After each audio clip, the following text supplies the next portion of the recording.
बेदे जाको प्रिय है राम बेदे। આ શબ્દો સાંભળ્યા તુલસીદાસજીના મીરાબાઈ નીકળી ગયા ઘરે। હવે સમાજને જે કેવું હોય કે, કુટુંબને જે કેવું હોય કે, પણ મારે તો મારા ગિરધર ગોપાલને મેળવવો છે, મારે એનું દર્શન કરવું છે, મારે એને પામી જવું છે।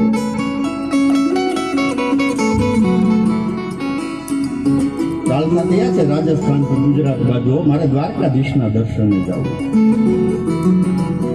જ્યાં જ્યાં ગામડાઓ આવે રાત્રે રોકાય છે, ત્યાં ભજન કીર્તન કરે, આરામ કરે, કોઈ ભોજન આપે તો ભોજન લઈ અને મીરાબાઈ એક છત્રી નાની હો, હા, ભગવાનનું ભજન કરવા માટે પોતાના પરિવારનો ત્યાગ કર્યો। ચાલતા ચાલતા ચાલતા બધે ગામડે રોકાતા મીરાબાઈ દ્વારકાધીશ પહોંચ્યા છે મંદિરમાં, જગત મંદિર।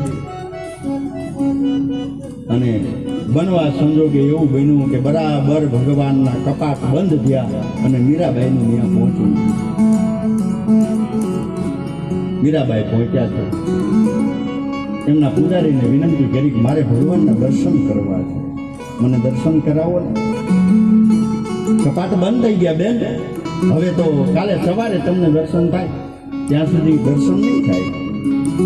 અરે હું મારવાડથી આવું, મેવાડથી આવું ભગવાનના દર્શન કરવા માટે, આજે મને જો દર્શન નહીં થાય તો મને અસંતોષ થશે।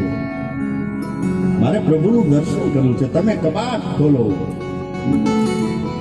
પૂજારીએ ના પાડી કે નહીં ખુલે, અત્યારે તો નહીં જ ખુલે, હવે એનો નિયમ છે દ્વારકાધીશમાં, અત્યારે નિયમ છે, અમુક સમયે દરવાજા બંધ થઈ જાય પછી ન ખુલે, પછી એનો સમય આવે ત્યારે। અહીં નાથ દ્વારા જાવ તો એ થોડીક વારમાં બંધ થાય, થોડીક વારમાં ખુલે, બધા અલગ અલગ આરતીઓ થતી હોય। મીરાબાઈ કે નહીં, મારે અત્યારે દર્શન કરવું। પૂજારીજી બંને વાતચીત કરે છે, ગામના માણસોની યાત્રાળુ જે આવેલા હતા એ બધા મીરા ભેગા થવા, કોઈ એવી એક સ્ત્રી આવી છે ઠાકોરજીના દર્શન કરવાની હઠ પકડી છે,